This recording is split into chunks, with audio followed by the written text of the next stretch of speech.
Selamat siang Kak. Saya perkenalkan diri terlebih dahulu. Jadi saya Tiara. Saya menyamar menjadi adik gizi Kakak. Nah nanti di sesi ini kita bicaranya senyamannya saja, tidak perlu ada ditutupi, tidak perlu ada yang kamu, dan juga tidak perlu pakai. Sebenarnya ada yang bisa dibantu Kak. Jadi saya sebenarnya dari Dokter. Saya di sini terus di streaming. Nah jadi mau izin konfirmasi, makanya atas nama Kak Seni. Iya. Jadi kesini karena liburan. Iya. Kalau boleh tahu tadi dari hasil screeningnya itu dari apa? Dari dokternya sendiri tadi bilang saya ada tensinya tinggi tekanan tinggi, itu tensinya di 130 per 200 ini dia akan Berarti kalau dari hasil screeningnya itu berarti masuk ke masalah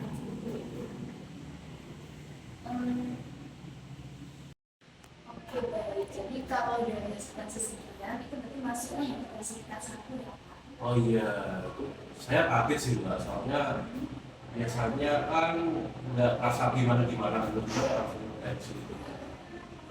Apa Kak? Malah di sini saya sangat berharap sama Kak Sini karena sudah ada kesadaran gitu tentang Kak Sini dan juga konsultasi. Kalau boleh tahu, paling terus saya bakal Kak terus juga aktivitas kesehariannya seperti apa? Saya usianya udah mulai banget, terus saya kerja dari jam 8 sampai jam 5, dan kadang juga lembur dari 5 sampai jam 10. Kalau kayak gitu dengan aktivitas dari Kakak mulai capek banget itu menurut Kakak itu dari kapan? Terus kayak seberapa mengganggu sih rasa capek Saya merasa capek itu dari sebulan yang lalu sih, tapi kayak saya nggak tahu mikirin capeknya, kayak saya itu cuma masuk angin gitu. Tapi akhir-akhir itu semakin kesini semakin ganggu aktivitas saya. Jadi saya kalau kerja itu ada beberapa lesu, ada beberapa lelah. Kalau dari diagnosis dokter kan hanya hipertensi. Nah sebelumnya tahu nggak sih Kak hipertensi itu sih? Kalau saya itu karena ada juga itu yang orang tua, tapi saya juga kaget tiba-tiba saya usianya masih 25 tahun tiba-tiba kok didiagnosis hipertensi.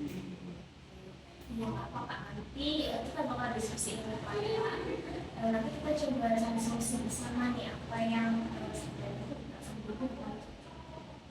Jadi di tengah sesi atau bisa di akhir sesi, kalau misalnya ada yang berdiri-berdiri, jadi untuk tanya saya, karena kita juga perlu untuk mengenalkan sesi dan nantinya kesini juga akan dulu.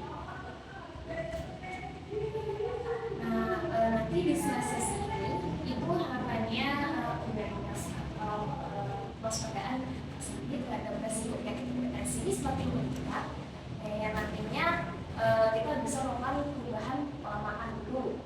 Nanti bisa ditambah dengan perubahan pola hidup. Oke, selanjutnya saya mau nggak kalau kakak buat ceritain tentang pola makan kakak ya. Kayak biasanya itu sehari makannya berapa kali, terus sehari itu makannya apa aja?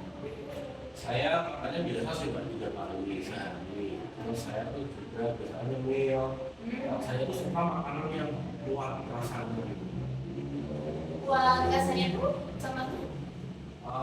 Kayak yang asin-asin, kayak itu saya juga nggak. Terus kalau di kantor itu biasanya ada sedikit-sedikit sih Mbak. Berarti nyemilnya yang asin gitu ya. Kalau misalnya dilihat dari sukanya sendiri, berarti kan makanan asin sama yang lemak ya. Karena itu kan cenderung sehat. Kalau gitu saya jelaskan sedikit. Jadi makanan kesukaannya Kak sendiri yang asin, yang misalkan berarti banyak garam, terus yang berlemak berarti banyak minyak. Nah garam dan minyak itu bisa menjadi faktor hipertensi. Kenapa? Karena dalam tubuh itu dia bisa menarik cairan dalam tubuh. Jadi karena dia menarik, jadi tekanan darah itu bisa meningkat. Sama seperti kalau minyak yang berat itu dia bisa blok plak gitu istilahnya kan. Jadi kan setiap hari itu kan jantung memompa darah nih dari ke suntik. Nah, kalau misalnya konsumsi minyak lebih, itu nantinya dia bisa munculin ya namanya plak. Akhirnya dia menyumbat pembuluh darah. Jadi kan kalau misalnya saluran darahnya tertusuk, otomatis jantung ini kan perlu tenaga ekstra biar darahnya tetap bisa salur gitu kan. Jadi itu yang bisa menyebabkan juga mata tekanan darah. Berarti makanan yang saya makan favorit saya itu yang berhipertensi. Jadi untuk pola makan itu juga salah satu faktor dominan penyebab hipertensi. Tapi nggak cuma makanan aja, juga faktor stres juga, faktor aktivitas juga karena terbilang aktivitas yang asli juga cukup padat. Terus mau perbaikinya gimana? Kalau perbaikinya sebenarnya itu saya paham karena selain dari arsenic kan lebih ke makanan asin dan berlemak itu tadi ya. Nah, tapi coba nanti kita diskusikan, nanti bisa pelan-pelan dibandingkan nih. Kalau misalnya aku mengubah nih kebiasaan makan gak terlalu makan asin-asin, mungkin iya akan terasa juga gitu ya. Tapi coba dibandingkan nih kayak benefitnya apa sih gitu kan, salah satunya untuk mengurangi resiko hipertensi. Oke, nah lalu tentang perubahan pola makan. Jadi perubahan pola makan itu kan nggak bisa instan ya Pak. Jadi perlu ada adaptasi. Nah, adaptasi ini juga dari aspek kayak misalnya dari selera lidah, karena kan pasti juga lidahnya kaget dan biasanya makan makanan asin, terus tiba-tiba dikurangi sampai itu yang buat.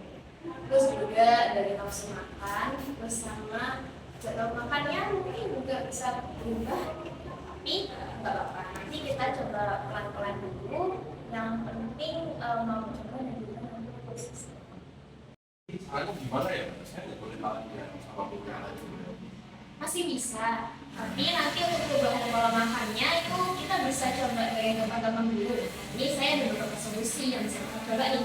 Jadi yang pertama itu mulai membatasi konsumsi garam. Standarnya sih 1 sendok teh. Tapi karena Kak Sandy baru mulai, jadi bisa kita coba dulu untuk maksimalin di 1 sendok makan. Itu sekitar 15 gram. Lalu yang kedua itu mulai makanan lemak kayak tadi contohnya gorengan, terus yang santan itu. Nah kalau kayak gitu otomatis juga harus kurangi makanan yang cara pengolahannya itu berbeda. Terus juga berkaitan sama yang nomor 2 ini tadi, terus yang opsi yang ketiga ini bisa mencoba untuk makan makanan yang diolahnya itu dengan cara dikukus, direbus, atau misalnya masih pinginnya ada garing-garingnya gitu, itu bisa dipanggang. Nah, lalu yang nomor 4 itu mengganti camilan dengan tadi camilannya itu pakai keripik ya, itu mungkin bisa diganti dengan buah. Jadi dapat poin plus nih, jadi bisa sambil konsumsi buah juga. Terus lalu yang kelima itu mulai mengurangi makanan instannya. Tadi kan Kak Sri kan lebih banget ya makanan instan gitu. Jadi susah deh ya, saya takut susah soalnya kalau saya makan itu udah susah. Wajar nih Kak, karena kan emang kebiasaannya itu kan makanannya kan yang asin gitu ya, yang kuat banget kasarnya. Nah, oleh karena itu kita coba dulu nih pakai batasan 1 sendok makan. Jadi kalau misalnya sudah tercapai, terus lidahnya juga udah adaptasi, nanti bisa kita naikin lagi kan. Oke, jadi satu lagi nih yang penting, yang tadi saya sudah bahas di awal, itu kalau misalnya mau mulai perubahan pola makan, itu juga harus ada motivasi dan konsistensi dari pasangan. Dengan begitu kan nanti resiko untuk penyakit hipertensi ini kan bisa menurun. Nah, kalau boleh tahu, menurut Kak Sandi sendiri,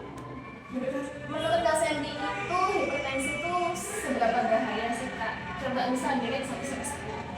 Dari 1 sampai 10 menurut saya potensi itu di angka 7 ya. Nanti sering lihat banget orang tua itu kan banyak yang kena tekanan darah tinggi. Terus mereka tuh akhirnya bisa sampai stroke. Nah itu menurut saya bahaya sebenarnya.